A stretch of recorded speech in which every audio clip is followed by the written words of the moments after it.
We got Ballon results to talk through and Matchweek 10 predictions for the Premier League. You're watching Foot and Mouth.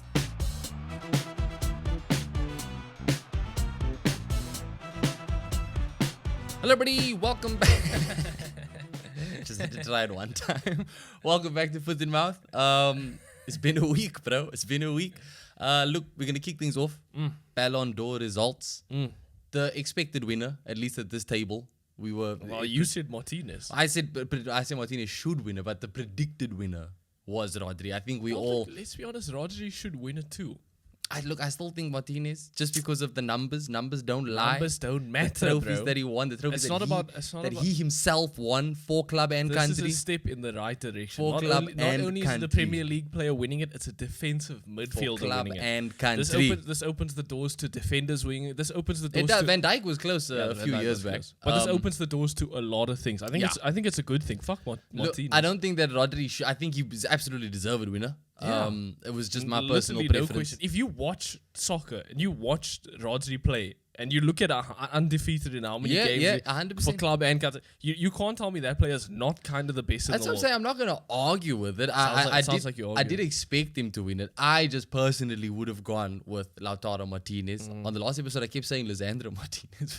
Isn't that the United player? Yeah, that's the defender. He should win it. So yeah, Rodri is the winner. And it was a night that was boycotted completely by Real Madrid. Yeah, look, Madrid are kind of in the mud right now. Like so entitled, bro. Like when it rains, it pours. Yeah, Between the being slapped by Barca, the Kylian Mbappe not working out, and then this. Yeah. It's not a good time for Madrid at all, which is funny because a couple of months ago, when they won the Champions League, it was a really good time to be a Madrid fan. Fair enough. But yeah, I guess everything comes in waves, isn't it? I mean, look, that run of theirs, like we speak about the Champions League and everything. Like at the Ballon d'Or, they were awarded the Men's Club of the Year. Ancelotti was awarded the Coach of the Year. Yes. So they had a good run. You know what I mean? Last season, they were doing everything right. No, and also they had like 3 players in the running for Ballon d'Or. Just Bellingham, Vinicius, and Carvalho. I think Vinicius and Bellingham were second and third in the final standings, So yeah, it is a little bit hectic to see them take this so sour. You know, very sour. In that year when Erling Haaland absolutely should have won the Ballon d'Or, Man City still showed up and everything. And I'm sensing quite a lot of entitlement from Real Madrid, bro. I can't lie. And it comes right off the back, like you say, of that 4-0 slapping to Barca. Yeah. And in that game, Vinny Jr. obviously got in Gavi's face and he was all like, yeah, I'm going to Paris on Monday to collect my Ballon d'Or award. Didn't happen like that. So don't count your chickens before they hatch. We've said it on the show before. But look, Rodri, deserved winner. Ultimately, at the end of the day, there's a ton of good that he's done for club and country as well. Consistency is key. And I don't think he put a foot wrong for either club or country in that running up to his award, bro. No, he didn't. Genuine. Aisho Speed was also there again. Yeah. I'm surprised they invited him again. I think this is the second time in a row. That's what I'm surprised they invited him again after what happened last time when he was barking in players' faces. Yeah, bro. But yeah, look at it. I don't even know. It's very salty. Like generally, it is very salty to like boycott the whole thing. Exactly, bro. But you can totally understand. It is fairly rigged as well. I still think that it is. And did you see the men's picture that they posted was a picture without Vinny? It was a picture of Madrid without Vinny. So clearly it's going back and forth. Yep. But yeah, Madrid have kind of done this. They've done this to themselves. It's hard to not get an ego when you are as successful as them. True. But on the other hand, what did Erling Haaland tell Arteta? Be humble. Yeah. Be humble, bro. Suck it up. If you didn't win it, you didn't win it. But at the end of the day, your club was awarded the Club of the Year. Your coach was awarded the Head Coach of the Year. Which also, on that note, I think it should have been Alonso. just considering what he did with Leverkusen, they literally lost one game. And that game was the Europa League final. But then what you're saying, that team should win the team of the year? No. Well? I think Madrid, just because in terms of the trophy, and they did win the Champions League. You know what I mean? And the way that they won it was a very impressive way that they won it. But I think Coach of the Year, that was Alonso's first job in senior management. I think that counts for something. He went invincibles in the Bundesliga. Like I say, only lost one game. The one trophy he didn't win was the Europa League, and it was unfortunate how they lost it. But it was just one loss. But he's a young manager. I think he deserved the props a bit more than Ancelotti. But Ancelotti obviously did set a new milestone with how many Champions League medals he's got to his name now as well. But yeah, I think it definitely is salty. And I think whether you win or not, just out of respect, bro, like these are your peers essentially. Like, yeah, look, I do like that. I do like that. No, I do like that they didn't like show up. I do like that there's like animosity and angst and anger going on. I don't guess. want all these players and coaches to like each other. I don't want fucking board members of like a fucking PGML to like, you know what I mean? I like that there is beef going on. It's kind of spicy. But yeah, it's not a bad look for Madrid. Not a good all. look. Not a good look. It's not a good look. It's not a good look. There obviously were other awards on the night. Barcelona had a pretty decent night. Lamine Yamal obviously won the Copa Trophy. And I don't think there was anybody else who was in the running for that, bro. What is even the COVID? I think it's like the young player Ballon d'Or, basically. Okay. But I mean, again, we've been speaking about this dude non-stop since the Euros. Probably since before the Euros even. There was no one else.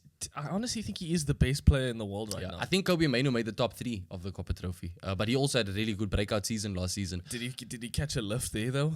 I don't know, bro. We did hear that Man United apparently were asking Would have been Man funny City if for a United lift. went to Madrid after. Can he catch a lift with you?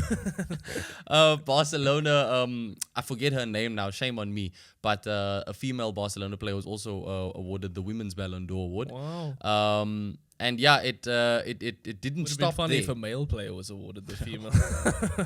It didn't stop there. Emi Martinez won the Yashin Trophy for the best goalkeeper 2 years in a row now. Shout out to my friend Yashin. Shout out to your friend Yashin. Also, shout out to Mamelodi Sundowns goalkeeper Ronwen Williams. Oh yeah, what he made happened? the top 10. He He made the made top the 10. I top think he 10, was yeah. ninth, but I think he is still the first African goalkeeper, or South African goalkeeper at the very least, to Should be have been nominated. Kune Should have been Kune, but once upon after a that time. World Cup. Where's the World Cup Ballon d'Or? Yeah, dude. And then we also had Gert Muller Trophy was awarded to Harry Is Kane. he also South African? Gert.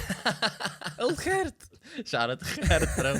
Harry Kane, yeah. So Harry Kane got some, again, individual silverware. This man is never shy of it, bro. It's just club trophies that he's cursed with. But yeah, let us know what you guys make of the outcomes of the Ballon d'Or awards. I know there's a lot of people that are very much in the defense of Vinny Jr. for this. I still think Rodri over Vinny, in my opinion. So I can't have too many complaints. But yeah, final thoughts on it is that I do still think that Lautaro Martinez should have been awarded, bro. And Or even Danny and Carvajal. even Lissandro Martinez. Even the Sandro Martinez. Yeah, so that does it for the Ballon d'Or awards. You want us to get straight into predictions?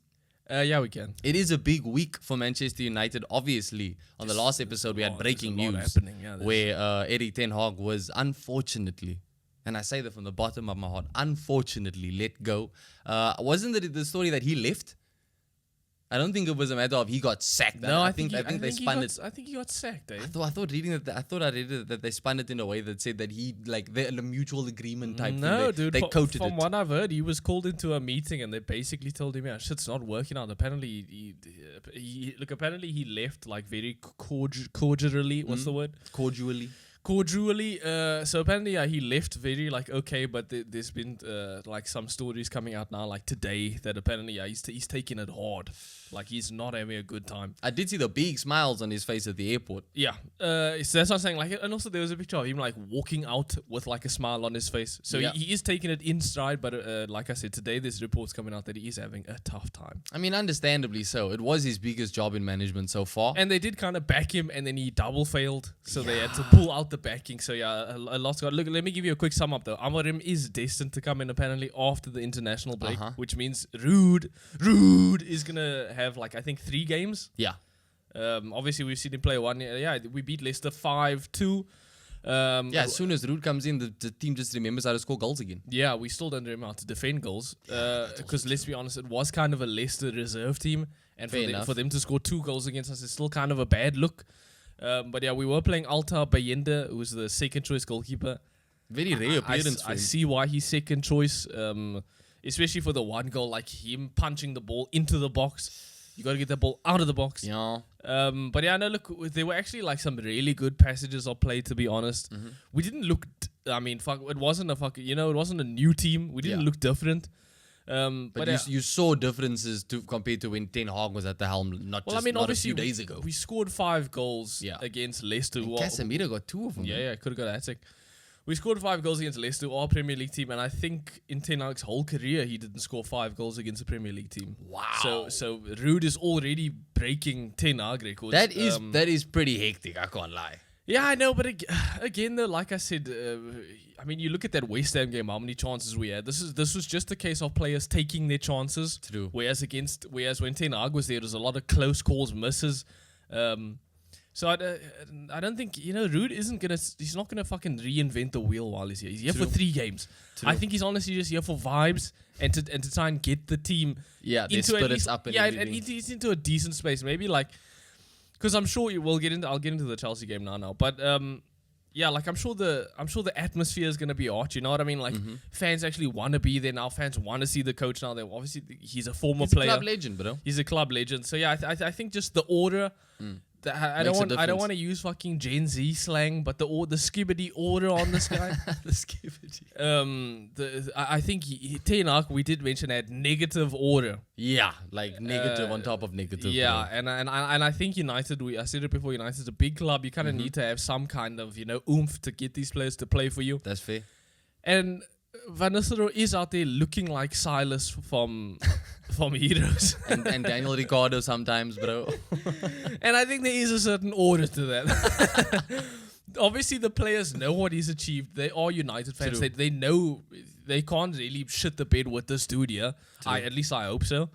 And even like, we'll get into when we talk about Amorim at some point. I think he's got more order than Amorim even, just because of the former player, whatever. Yeah. But yeah, look. Like I said, there were some very good passages of play against Leicester. Like genuinely, like we were playing some good football at times.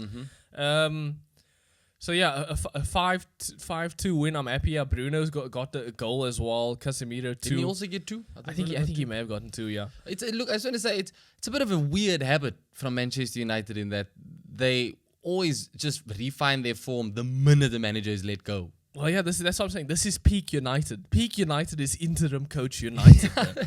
People, dude, I'm saying Chelsea don't know what they're in for this weekend. You couldn't face a better United squad. But yeah, look, let's get into it then. Yeah, Chelsea this weekend at home. Obviously off the back of a Carabao Cup exit. Yeah, they got cooked 2-0 to Newcastle, and I know they were playing the B team. Which is an A team. Let's not give them too many excuses. You can't say that. It's a B team. That B team is an A team. It's not bro. an A team. It's a B team. Felix, I don't give a shit who's there. That B team is an A team. If it's not the starting 11, it's a B team. I think you're giving them a little bit too much benefit of the doubt there, bro. When you spend that much money on that many first team players to play in your second team, it's still a first team, bro. Let's be honest. It's literally a second team. It's literally not a first team. Let's be honest. But yeah, it's going to be tough. I know Chelsea, not the best. We did see them get beat by Newcastle, but other than that, in the league, they are actually in really good form. Yeah. Like, let's be honest, they are looking like a top 4 team. That is fair. And I know they are competing with Villa and Spurs. Maybe not so much Spurs. Yeah, Spurs are playing their way out of it, bro. The Spurs did beat Man City in the fucking Carabao Cup. But they are Man City's main bogey team. They always have been, bro. They are, but they did it without Son. Like, it's very interesting that they were able to beat Man That's City. fair. Chelsea are sitting 5th in the league so far. Yes, and United is 14th. And I think there's only like a 3-4 point gap. Very few points. I mean, Chelsea are 1 point behind Arsenal, who are on 18 points. So look, you know United can, if we win this, United can fucking, that gap can go from this to this. So and that's why I think United do kind of need to win it. The vibes, dude. Old Trafford is going to be hot, bro. It's going to be lit. I'm telling you. Hopefully there's no rain. Hopefully there's no rain. With Ruud there, with Ruud in the game. Yeah. We might see him sub in. If it comes down to no more polite Van Nistelrooy, bro. But no, look, I actually do think, or I honestly think this is United at their most dangerous. Interim coach United at their most dangerous at home. We've just gotten a good result against Leicester. Chelsea can be gotten at. They can. Let's be honest. They aren't completely out of the mud yet. I know. I just said they're a top 4 team. They're not there yet. Yeah. They close and they could be. They're showing the right signs. They're heading in the right direction. And Maresca clearly has a plan because they are doing well. They are doing better than they were last season this time. That's fair. But they can be got at. We've seen them. I'm not fully convinced that their goalkeeper Sanchez, their defensive line tossing. I know fucking Reece James is back now, obviously. Yeah, for how long we don't know. That's an interesting one. The Reece James is I do like Reece James a lot. When he's fit, I'd peg him as the best right back in England. Yeah, he should be starting for England if you look. When he's fit though, that's especially the problem. with Ben White not there. But yeah, Reece James is good. Obviously, we're seeing Lavia come in. He's looking good. No, Lavia's a player. Caicedo's in like a good spot right now, and we don't even need to mention Nico Jackson and Palmer. We aren't mentioning Enzo Fernandez. No, we're not mentioning. Not even for the B team. So I would honestly say on paper Chelsea have the better team. Yeah, I think that's fair. Yeah, I don't think that is fair. That's They're also the only club that spent more money than Man United since Ten Hag came in. So you'd expect them to have the better team, in all honesty. Well, look, money doesn't necessarily. I mean, look at United. Money doesn't necessarily equal better team. But yeah, I think Chelsea do have the better team. So if you were looking at this objectively and skill wise, and again, it's 5th versus 14th. Yeah. So log wise, they are literally the better team on paper. Yeah. It's at Old Trafford. It's at Old Trafford. So that's at least maybe that means something again. I think it is going to with Rudy. I think it is going to mean something. Like I said, the atmosphere, the vibe, he's brought a lot of hope to this team, to both the players, I think, and the fans. And honestly, United is just vibes, bro. United is going to play. I'm telling you, dog. There's not gonna be. You're not gonna see any major changes. You're not gonna. He's not gonna do much different to Ten Hag. Let's be honest. He was here when Ten Hag was exactly. here. So he obviously did agree with the coach to an extent in terms of play style. So we're not gonna see some major formation change, some major player changes. No, we will just see this team work harder. And I think that's because Ruud is there. Yeah. Also, they're playing to impress a new manager. You know, they are going to have to a certain extent, earn their place in that starting 11. I don't think that Amorim is going to come in here with any predetermined, Rashford is not just guaranteed to start now just because he's Rashford. But I think there are some, because apparently he played with Bruno, and apparently he well, that's the thing, Bruno was at Sporting. Exactly. Apparently he worked with Bruno, apparently he worked with Ugarte as well at some point. So we may see some players who do kind of just get an insta, you know what I mean? Like, in no question. But this is one that makes sense, you know? This is one that makes sense because I think he has a better understanding of these players. I think Bruno playing for the Sporting coach is enough to kind of wake something up in him again. Genuinely. Bruno's played for like fucking 3 Man United coaches. Nothing woke him up. And that is something like that, I think, is what killed Rashford so much. There's no consistency. You need consistency in the management department, bro. Now that Bruno has a new manager coming in, and not only that, but it's a manager that he is familiar with, I think it makes a difference. No, look, I'm whatever. You're over Bruno. I'm over Bruno. We don't talk about Bruno. But yeah, look, let's not sleep. Chelsea's hard, but and also historically, I think Chelsea United is like a draw. They get a draw a lot, and also historically, Chelsea don't do well against United. So with all of that being said, I know Chelsea's kind of the better team. I do think United will pull something out of this, eh? Yeah. I can see it happening. That new manager bounce is real, bro. It is a thing. And vibes win you games. And look, hopefully this is another big game that Cole Palmer is sleeping for. Yeah, he doesn't often show up for the big ones. Yeah. I wonder, maybe this weekend he starts beating the allegations. I hope it doesn't happen. Yeah. But it's anybody's game to win, really. I know it's 5th versus 14th, but both clubs need this statement. Yeah, it is anybody's game to win. Look, I would say I think United probably have the better defense, and Chelsea probably have the better attack. So this could be like a basketball game back and forth. How are you lining up that defense for this game? I know you didn't expect much changes, but what are you thinking back for? Well, we saw Lindelof in the Carabao Cup game, and he was decent, I guess. I wouldn't do Lindelof. I'd just go De Ligt, Martinez, Delo, Mizraoui, classic. Can't go wrong with that. I would like to see Ugarte. I'd like to see Ugarte start again. Ugarte looked good in the Leicester game. Yeah. So did Casemiro, obviously. Yeah, he got 2 goals. So you kind of assume Casemiro starts again as well. And I like Casemiro in that super deep. Because he actually is very good at playing like long balls, over the top balls, like kind of technical, intricate passes. He's kind of good at that shit. So I'd like to see him do more. Then obviously Ugarte can do the running and the physical thing. We saw him make that on the line save a couple of weeks ago. We did. So he can do like the physical stuff. The thing with Eriksen is Eriksen probably also deserves to start. He's also doing really well. Yeah, he's been fairly consistent, all things considered. But I don't want to do Casemiro and Eriksen, and you can't not start Casemiro. So I think we out of default have to go Ugarte, Casemiro. Yeah. And then obviously Bruno will be there. Bruno's kind of also looking decent nowadays as well. So maybe we'll see something from him. The big questions come in on the wingers as it usually does. Rashford, Garnacho, Diallo. I think either way, Garnacho must start. I think Garnacho is one of the best players in the team consistently. Yeah. One of the only He was also in the running for the Copa Trophy at the Ballon. Yeah. Hopefully, he got a lift there.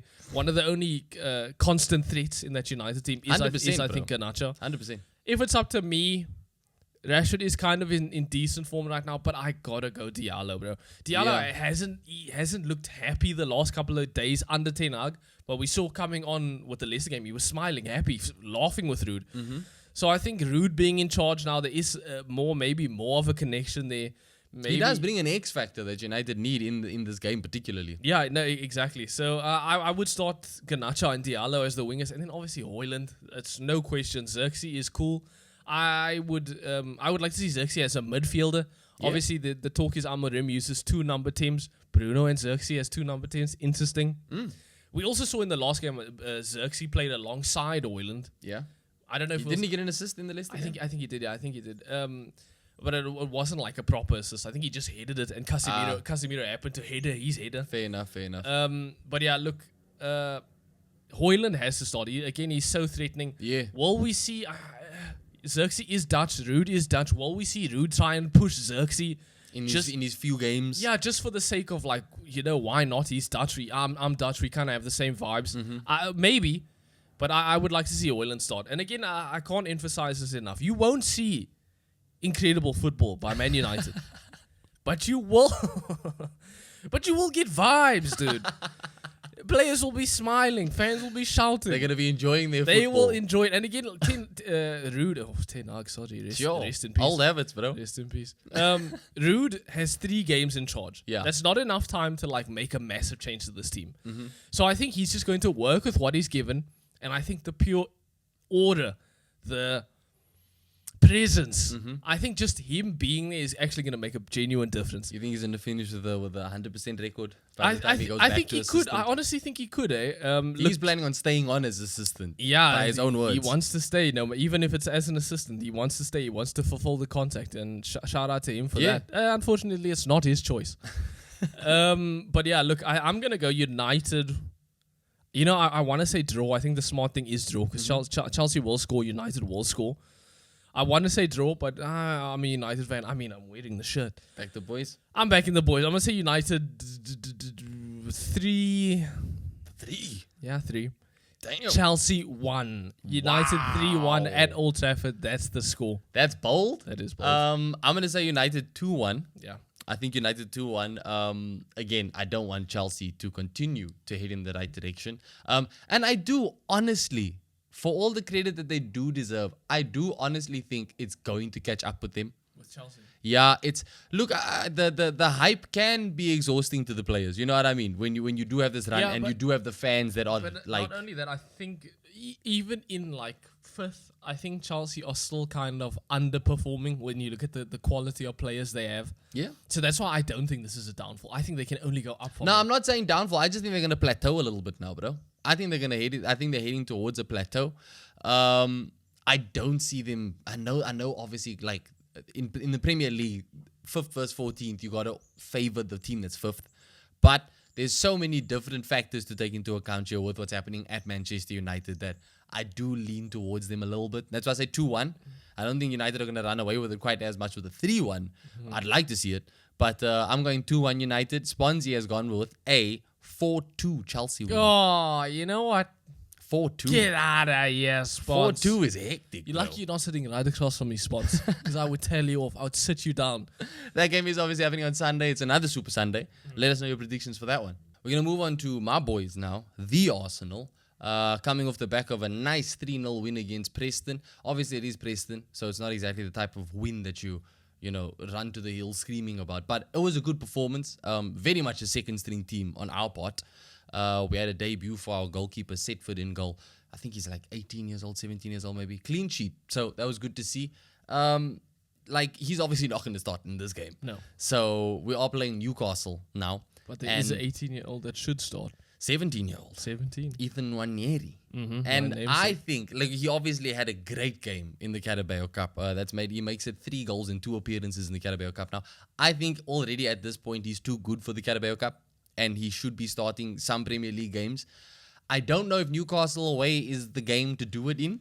I think he absolutely will feature, whether it's off the bench or starting. I think he's absolutely going to feature. But this is a bit of a grudge match. Let's be honest. Last season, when they beat us that side, there was so much controversy surrounding the fixture, and especially the result. And this is the time to make amends. You know, we obviously are still without Odegaard. Gabriel went off injured in our last Premier League game against Liverpool. And it looks like it's a little bit better than first expected. So he should be fit for Newcastle. I would absolutely throw him back into the team if he's fit. Yeah, it's going to be tough, bro. Newcastle at St. James Park, obviously coming into this after beating Chelsea 2-0 in the Carabao Cup. Confidence is high. Isak got a goal, so he's scoring again. But also in the league, they're not the best. Because in the league, they lost to Chelsea 2-1.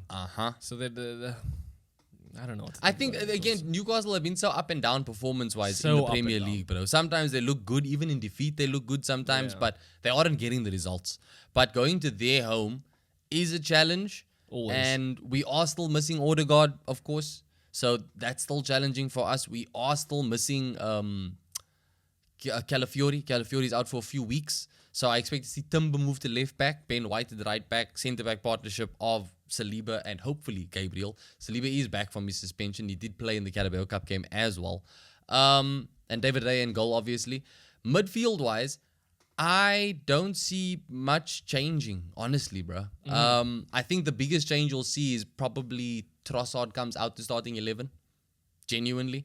He was rested in the Carabao Cup game, so maybe he could start this game, but I wouldn't change things too much. I would honestly stick it out with Declan Rice, Thomas Partey, and Mikel Merino in the midfield, and then you get Martinelli, Saka, and Havertz as the front three.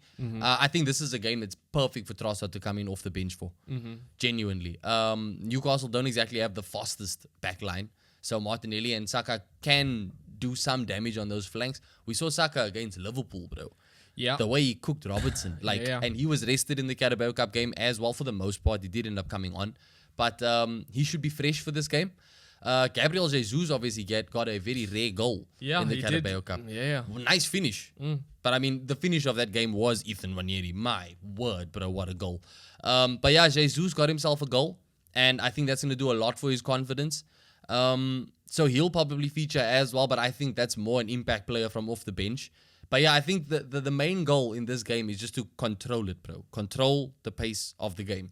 It's an away game, so Newcastle are going to be throwing everything they have at us. But I think we've honestly, man for man, every phase of the pitch, especially considering how things are going in the league itself so far, we are the better team. Yeah, for sure. But I mean, look, Arsenal aren't immune. No, we're not immune. I mean, look, we lost the Bournemouth. Exactly. We lost to Bournemouth. And like you had said, we should be putting a bit more respect on Bournemouth's name, probably. I mean, last week, Bournemouth got a draw with Villa. Yeah. So they are obviously no pushovers. Yeah. But Newcastle, I still do think are better than Bournemouth. Yeah. But yeah, I think Arsenal, we made up for that defeat. You know, we turned things around in the right way. And I think the players' heads are in the right space for this game. Like I said, it is a bit of a grudge match. We came up on top against Aston Villa at Villa Park beginning of the season, and that in itself was a grudge match as well after last season. So I think we do more of the same here. I think we get a win, and I think we don't get a clean sheet. I'm going to say 2-1 Arsenal, same as I did for United Chelsea. I think 2-1. It's probably not going to be pretty. I think it's going to be an ugly win. You may see a little bit more of the dark arts. I just hope that we can finish with 11 players on the pitch. But yeah, I'm saying 2-1 Arsenal. Yeah, 2-1 Arsenal's fair to be. And again, if you want to talk about the log, Arsenal second on the log or third on the log. Newcastle, I think, is like 12th. Newcastle, yeah, they're not up there. I think they're close to United. Newcastle are 12th on the dot. So yeah, look, there's a team you could leapfrog, bro. Yeah, there's with a little help from Arsenal. We beat them in the Carabao Cup final a couple of years ago. You did. Yeah, no, look, I am going to go the Arsenal win as well. Because I mean, why wouldn't I? But I'm going to need Arsenal to show some teeth, bro. We can't. People are getting on them too much now about this whole second coming of Mourinho, you know what I mean? Which is honestly ridiculous. It is ridiculous, but Arsenal aren't making it any better. They're not making it any easier on themselves with the way sometimes they do play. We'd mentioned the dark arts, whatever players going down. I think people are also just choosing to ignore the fact that we have played 3 games with 10 men. This is No. match week 10 now. Yeah. And on top of that, we're missing our main creative player and our captain. But again, we've had at injuries the to end Saka. of the day, Arsenal have put themselves in this position by not strengthening in depth. No, 100%. But I still think that people are just absolutely taking things way over the top with regards to branding us as a Stoke and a Mourinho FC team and all that. They are taking things too far. But again, I was watching the overlap with Carragher, and Carragher was saying the whole Mourinho thing. It's not really a diss. If you can win a game defensively, whatever, it's winning the game. Fergie said defense wins you trophies. Exactly, and Mourinho was very successful at one point in time. So calling Arsenal a Mourinho team or calling Arteta a Mourinho manager is not necessarily a bad thing. Yeah, it's just he is a bit more like pragmatic. Yeah, especially if you compare him to like Pep. Like if honestly, he is kind of like a little bit more of a defensive, pragmatic version of Pep. So it kind of does work out. Yeah. And yeah, look, Mourinho's won a lot. Arsenal potentially could win a lot. I think that potential's running out. I think it's at some point if Arsenal keep finishing second, Arteta will have to go. Possibly. I mean, yeah, we've spoken about it on the show a few times before. It is a possibility. Yeah, it's a possibility, especially now. Like if they finish worse than second now with Liverpool doing so well this season, then I think it speeds things up a bit. I still think context matters. We have to see how that third place finish turns out at the end of the season, if it is a reality. No, it is, but it's already been how many years for Arteta, you know what I mean? At some point, you would want someone, like maybe Arteta's not the dude to take you all the way to the next level. Maybe he's the step. I think it took Klopp, 5-6 years before he won his first trophy at Liverpool as well. Yeah. And again, we are there with Arteta now already, so it should be happening now. Yeah. I still give a lot of leeway. It is his first job in management, and if the right man becomes available, then I think the conversation gets a little bit more serious. But as things stand, I don't think you're doing any better than Arteta at Arsenal, bro. Yeah, it's just like like there are managers who get you to certain levels, and then there are managers who take you to the next step. We physically don't know if Arteta is the type who can take you to the next step because we haven't seen him do it yet, and also. It's been a while since you've won like a FA Cup or Carabao or anything. He won the FA Cup in his first 6 months of management with Arsenal when he took over. Yeah, and since then, obviously, no silverware. And I've been saying we do need a trophy this season. Yes, I think Arsenal definitely do need. We've got a very, very decent run for the Carabao Cup at the very least so far. I think Arsenal need to win something. Yeah, I think they need to win something. But again, if we don't win anything, and if we don't win anything at all this season, come the end of it, I just need more context before I'm not going to call for the manager's head just because you don't win another trophy this year. No, but the question is whether like he does worse. Like third would be worse. True. You can't go back. Especially off the back of last season, he broke every Arsenal record he could, bro. You can't at this point go backwards. I don't think that's a good sign. But yeah, I do expect Arsenal to win this. It's not going to be tough. And if they don't win this, I'm going to be very fucking like upset. Genuinely, I'm going to be upset. The Arsenal fans will be upset too, bro. So yeah, I'll go Arsenal 2-0. I think they'll get a clean sheet. 2-0? Yeah, I think they'll get a clean sheet. I hope we keep a clean sheet. Sponsy's gone for a 2-2 draw, which I guess also isn't completely it's not completely outrageous prediction to be making. But on form and on quality, I think Arsenal should be taking this one. We've got... Do you want to sprint through the rest of them? We'll sprint through the rest of them. We've got Bournemouth at home to Manchester City. We just spoke about putting respect on Bournemouth's name. I will put respect in this name, and I'll put disrespect on Man City's name. Because Man City haven't looked at him, and they beat Southampton. Scraped by Southampton 1-0, lost to Spurs now in the Carabao Cup. Definitely not the best Man City. No, obviously, we saw Savinho get injured. Got injured in the Carabao Cup. Hard in that Carabao Cup. He looks like he's going to be out for a while. He does look like he's... But again, City have good wingers. Foden has taken kind of a backseat. Grealish is there. They've still got the king of depth, bro. They're still the king of depth. They definitely still have. And Matthias Nunes is kind of... We may see him play more. Yeah, we may see him play more now. I like him, bro. I do like him as well. Big fan of Matthias Nunes. So yeah, look, I will go, but I'll give 2-1 Man City. 2-1 Man City? I'm going to go 2-0 Man City. Sponsy's also gone 2-0 Man City. We got Ipswich at home to Leicester. Didn't these two teams just play? Maybe. There's so many teams that are playing themselves one after the other so far in the across competitions. But nevertheless, Ipswich is at home versus Leicester. I am entitled. Entitled, wow. I'm inclined. I sound like a Madrid fan, yeah. Wow. I'm inclined to lean towards Leicester. For sure. Because I do think they've got a bit more merit about them than Ipswich. All due respect to Ipswich, they did obviously get 2 goals against. Very little respect. They did get 2 goals against Man United. Man United's B team, albeit, but it was 2 goals against Manchester United, and They also played their second team, like you said. Yes, they played Leicester didn't play a basically full-strength a team. reserve team. So, man like Jamie Vardy got a rest. And I think that I think Brennan Nate also got a rest. Yeah. And he's looked decent this season. I'm going with Leicester. I'm going to go with Leicester. This is another 2-1. I'm seeing a lot of 2-1s this week. A lot of 2-1s. Yeah, 2-1 I Leicester. actually think I'll go actually a draw. Draw? 2-2. Yeah, 2-2. 2-2. Sponsy's gone with a 2-0 Ipswich win. Cool. Liverpool at home to Brighton.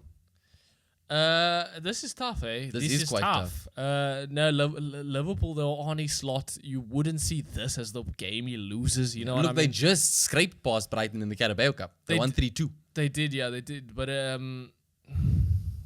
again, though, I think were they playing their third choice keeper for that? Possibly. And again, Liverpool had players rested as well. Yeah. So look, I can't look past Liverpool. Yeah. I mean, the fact that it's at Anfield. It's at Anfield. Well. Yeah. Look, Brighton looked very good against Arsenal at the Emirates, but we were with 10 men. Yeah. But the thing is, they've got it in them. No, they definitely have it in them. I mean, any team in the Premier League basically could win you. Yeah. It could beat you at any point in time. Yeah. But I just can't see with the form they're in. Arne Slot's going to want to keep going. I think the players at Liverpool want to keep going as well. Yeah, that's true. So far, it's still just the one defeat to his name, that Nottingham Forest game. Though. Yeah, and I think it'll stay that way. Look, best case scenario for Brighton, I think a draw. But I'm going to go Liverpool 3-1. 3-1. Yeah. Sponsy's gone Liverpool 1-0. I was thinking 1-0 as well. That's 1-0 to Liverpool. I'm going to say Liverpool. Can you guess? 2-1 Liverpool. Oh my god. Danny Welbeck is inevitable, bro. We've got Nottingham Forest at home to West Ham. West Ham obviously ended Ten Hag's career. They did, bro, essentially. They're still not looking very impressive on the pitch. No, they're not at all. They didn't look good against United. And Notts Forest are decent. Actually, are they still undefeated? No, they're not. They not? are defeated. Man City is the only undefeated team in the league so far. Left. But yeah, look, Nottingham Forest still actually look very fucking good. I like their football, bro. I like Nuno. Nuno's cool. Obviously, they still have Ilanga. Mm-hmm. Chris Wood is in form. Chris Wood is in incredible Been form. nominated for Player of the Month for October. The ultimate budget striker for FPL. But yeah, look, I think, with that being said, I can't look past Nottingham Forest. I'm going to go 2-0. 2-0? 2-0. I'm going to say 1-0 Nottingham Forest. Yeah. I was tempted to say 2-1, but I'm going to say 1-0. We got Southampton at home to... Oh, sorry, Swansea said 2-0 to Forest as well. Yeah, cool. We got Southampton at home to Everton. I think Everton win this one, bro. Southampton, I know they did just lose to Man City. Yeah, they did just But lose. Everton are finding some proper form. Yeah, they... Southampton really are not, bro. Yeah. And I think this is a very, very good game for Everton at this stage of the season. Yeah, look, you've convinced me. Everton 1-0. Yeah, I'm going to say Everton 2-0, to be honest. Sponsy's gone with a draw, 2-2. 2-2. We got Wolves at home to Crystal Palace. This one's interesting now, because Crystal Palace obviously did just get a win against Spurs. They did just win in the Carabao Cup as well. Yeah. So confidence is quite high there. That Spurs game's obviously, that was a London derby. So big win for them, big loss for Spurs. Wolves still looking like one of the most unlucky teams in the league so far this season. Yeah, I actually think Wolves are a good team. They are, bro. They're not going to get relegated. They're too good for that, but they have been extremely unlucky. With that being said, I think they'll win. You think they'll win? I think Wolves will beat Palace 3-1. Jeez, I'm hoping for a Crystal Palace win, but I'm going to go the draw here. I'm going to say 1-1. Sponsy's gone with a 2-0 Palace win.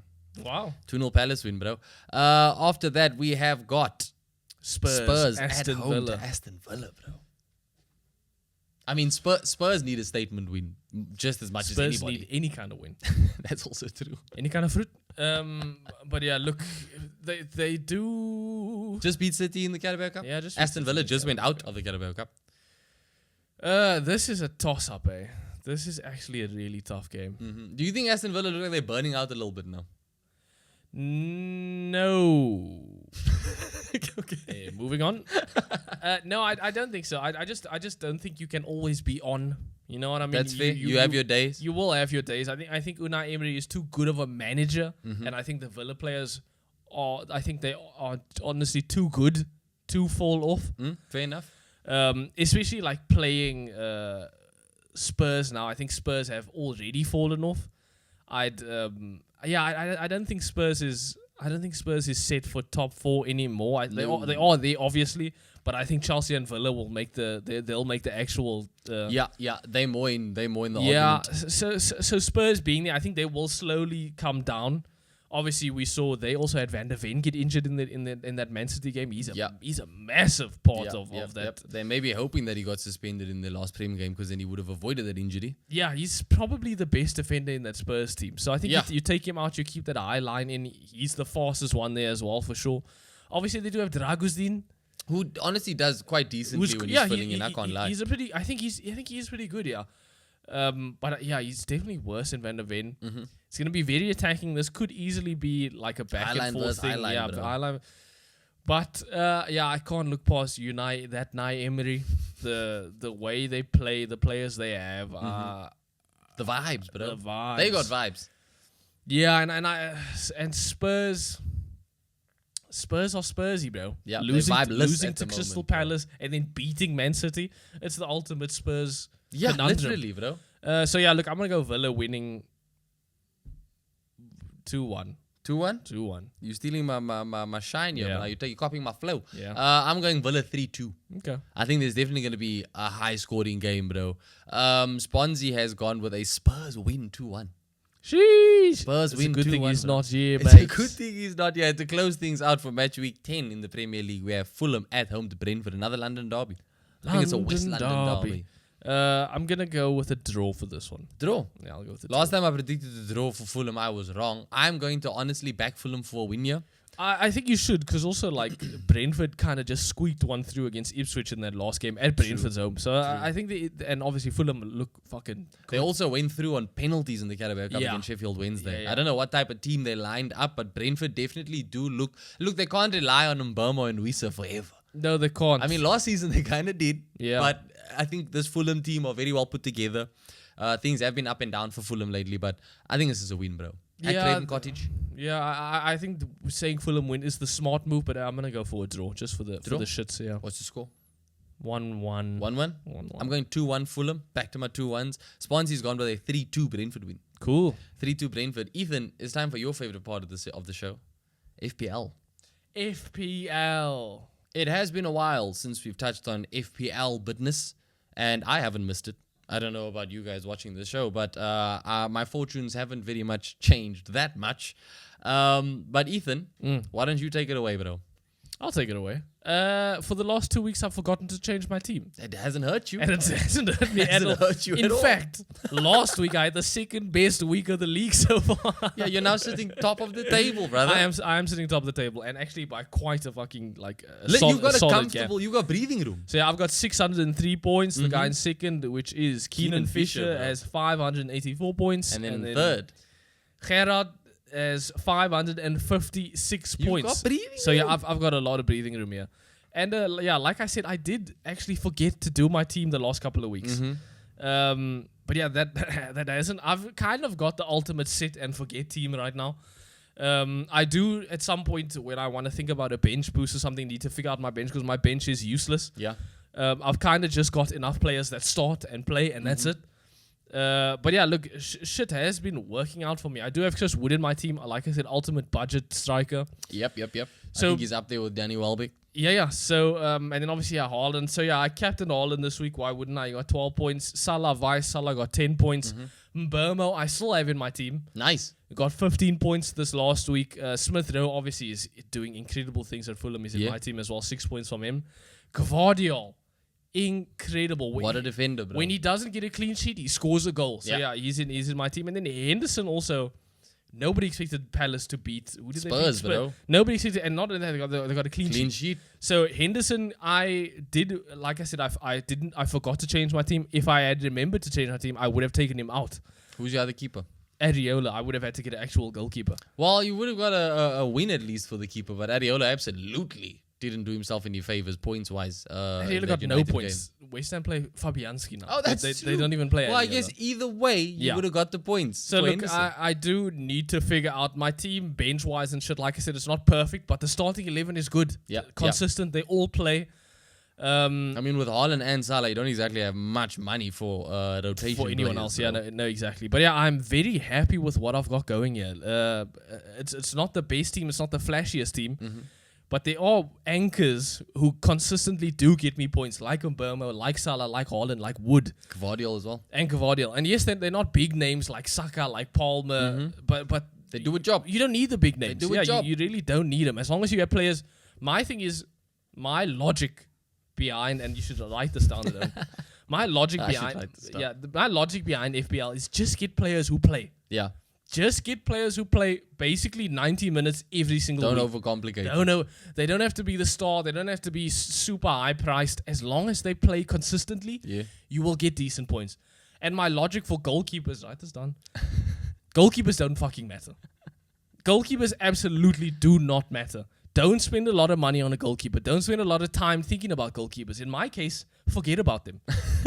I'm going to interject here and just say, as someone who has 2 goalkeepers who are currently injured, Yes. goalkeepers do matter to a degree. Hey, well, I didn't say fucking completely shit the bed with goalkeepers. I just said don't think about them too hard.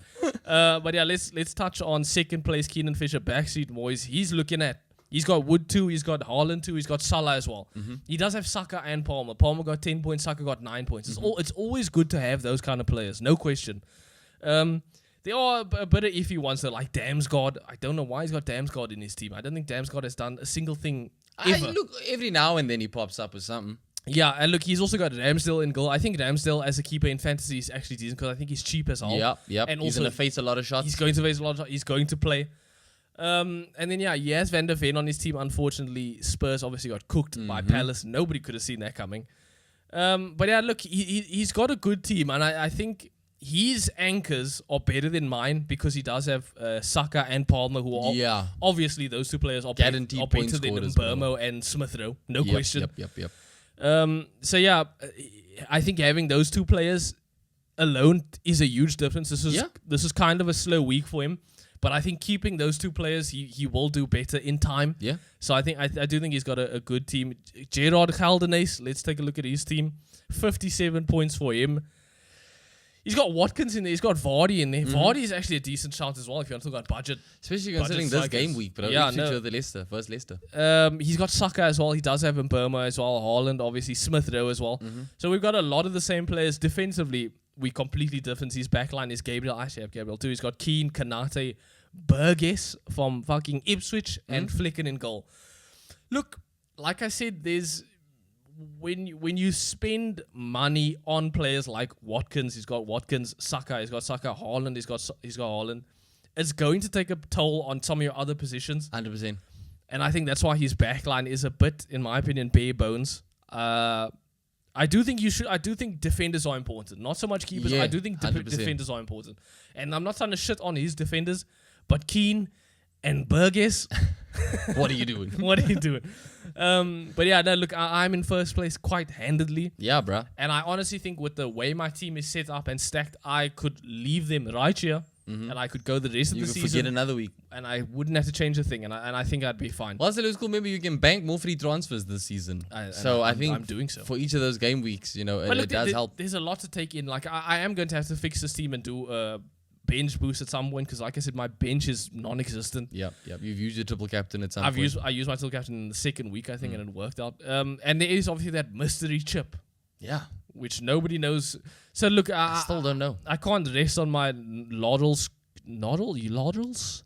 Yannies? Yeah, I can't rest on my Yannies just yet.